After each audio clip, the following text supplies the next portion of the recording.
is Ramakrishna. I am a physiotherapy student. My question is, what is the need of Allah to create Adam and Eve and this total universe? What he will get from this? And my second question is, everything is created by someone. So even God must have been created by someone. What is the meaning of Allah? Brothers asked three questions. The first question, why did God create Adam and Eve and what was his reason to create all this world and humankind? Allah subhanahu wa ta'ala created Adam and Eve, may peace be upon them both, so that the humankind could come. They were the great-great-grandparents. Allah says in Surah Hujurat, chapter number 49, verse number 13, Ya ayyuhan nasu inna khalaqnakum min zakrin wa unsa wa ja'alnakum shu'uban wa qaba'ila lita'arafu. Inna akramakum indallahi atqakum. Inna Allah alimun khabir. O humankind, we have created you from a single pair of male and female and have divided you into nations and tribes so that you may recognize each other, not that you may despise each other. And the most honored in the sight of Almighty God is the person who has taqwa. The criteria to judge any human being, it is not wealth, it's not color, it's not caste, it's not creed, it is taqwa, it is God consciousness, it is righteousness, it is piety. So Adam and Eve, peace be upon them both, they were our great-great-grandparents, of yours also and of mine also, all humankind. Therefore, I call you a brother. We are brothers in humanity. Allah says, Ya you are nas, O humankind. And Allah says in Surah Isra, chapter number 17, verse number 70, وَلَقَدْ كَرَّمْنَا بَنِي آدَمَ. Almighty God has honored all the children of Adam. Whether they are born in India, USA, UK, born in a Hindu family, or a Muslim family, or a Christian family, Allah says He has honored all the Bani Adam. If you are a human being, Allah has honored you. Whether your name is Zakir, Abdullah, Ramu, Shankar, if you are born as a human being, Allah has honored you. Now coming to the question, why has Almighty God created the human beings? Allah has created the human beings because Allah says this is one of His best creation. All the other creations of Allah subhanahu wa ta'ala, they obey Him. We have the angels. Whatever Almighty God says, the angels obey Him directly. They have no free will. The human being is the creation of Allah subhanahu wa ta'ala, which has a free will. We can either obey Him or disobey Him. So Allah has created such a creation. We are one of His best creation and the best of forms. But we have a choice of either obeying God or disobeying God. If we obey God, we will go to Jannah, we'll go to Swarg, we'll go to heaven. If we disobey Him, we'll go to hell, we'll go to Nark. So this is a test for the hereafter. Allah says in Surah Mulk, chapter number 67, verse number 2, Allazi khalaqal mauta wal hayata. It is Allah who has created death and life to test which of you is good in deeds. So this life is a test for the hereafter. So Allah has created the human beings, and Allah says in Surah Dhariyat, chapter number 51, verse number 56, وَمَا خَلَقْتُ الْجِنَّ وَالْإِنسَ إِلَّا لِيَعْبُدُونَ. That we have created the jinn and the men not but to worship Him. So we supposed to worship, obey the commandment of Allah subhanahu wa ta'ala. So this is the different creation of Allah subhanahu wa ta'ala, which has the free will of even going against Allah subhanahu wa ta'ala or obeying Him. All the other things, the stars, the trees, the mountains, the Quran says they do sajda to Allah subhanahu wa ta'ala, they prostrate to Him, they obey Him. We have a free will. Now when Allah has given a free will, with the free will if we obey Him, we become higher than the angels.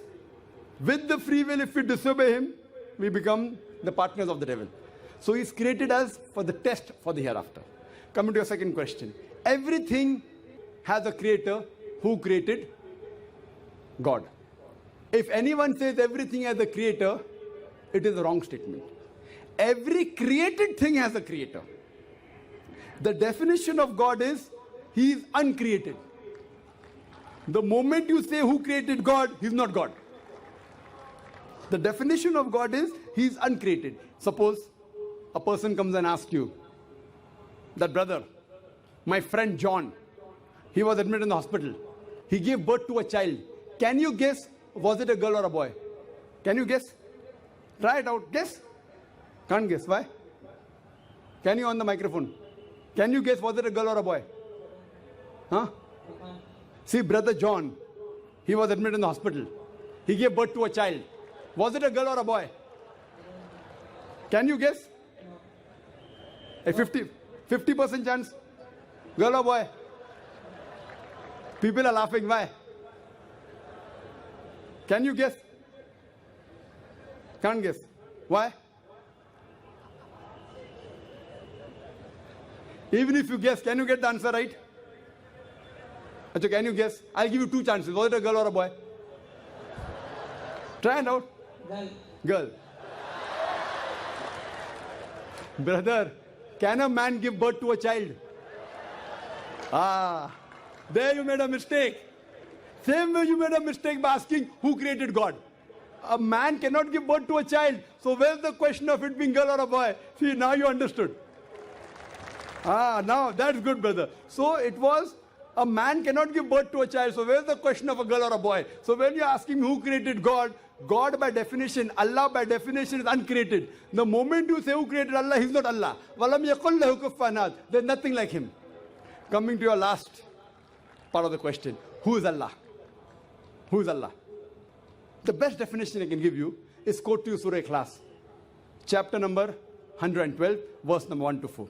It's mentioned in the Quran, Kul hu Allahu ahad. Say He's Allah one and only. Allahu samad. Allah the absolute eternal. Lam yalid wa lam yulad. He begets not nor is he begotten. Walam yakul lahu kufuwan ahad. There's nothing like Him. This is a four-line definition of Allah subhanahu wa ta'ala. Any human being, any person says so and so candidate is God. If that candidate fits in this four-line definition, we Muslims have got no objection in accepting that candidate as God. Four-line definition. This is the litmus test for theology, for the study of God. First is Qul huwallahu ahad. Say He's Allah one and only. Allahu samad. Allah the absolute eternal. Lam yalid wa lam yulad. He begets not nor is he begotten. Walam yakul lahu kufuwan ahad. There's nothing like Him. If you go to the Hindu scriptures, the same is mentioned in the Hindu scriptures. Kul huwallahu ahad is mentioned if you read Chandogya Upanishad, chapter number 6, section number 2, verse number 1. Ikkam evidityam. God is only one without a second. Second test. Allahu samad. Allah the absolute eternal. Bhagavad Gita chapter number 10, verse number 3 says, I am known as the Lord of all the worlds, the unbegotten, the beginningless. Third test. Lam yalid wa lam yulad. He begets not nor is begotten. It's mentioned in the Shvetasvatara Upanishad, chapter number 6, verse number 9. Nachasya kasij, janita na chadipa. Of Him there are no lords. He has got no parents. Almighty God has got no father. He has got no mother. And walam yakul lahu kufuwan ahad. There is nothing like Him is mentioned in Shvetasvatara Upanishad, chapter number 4, verse number 19. And Yajurved, chapter number 32, verse number 3, where it says, Na tasya pratima asti. Of that God, there is no pratima, there is no idol, there is no image, there is no photograph, there is no sculpture. Who says that? Yajurved, chapter number 32, verse number 3. Same as, Walam yakul lahu kufuwan ahad. So any person saying so and so candidate is God, if that candidate fits in this four-line definition, we Muslims have got no objection in accepting that candidate as God. For example, some people say, Bhagwan Rajneesh is Almighty God. Once during question answer time, a Hindu told me, we don't believe Bhagwan Rajneesh to be God. I never said that the Hindus believe Bhagwan Rajneesh is God. I said some people believe Bhagwan Rajneesh to be God. Let us put this Rajneesh to test. First test is, Qul huwallahu ahad. Say He's Allah one and only. Was Rajneesh one and only? Was he the only man who claimed divinity? There are hundreds of them. And in this country, we have thousands of men who have claimed divinity. He's not the only one. But Rajneesh Bhaksi said, no, he's unique. Let's go to the next test. Allahu samad. Allah the absolute eternal. Was Rajneesh absolute eternal? We know from his biography, from his autobiography, he was suffering from asthma, from diabetes, from chronic backache. Imagine Almighty God suffering from asthma, diabetes, chronic backache. Third test. Lam yalid wa lam yulad. He begets not nor is begotten. Bhagwan Rajneesh was born in Madhya Pradesh. He had a father and mother.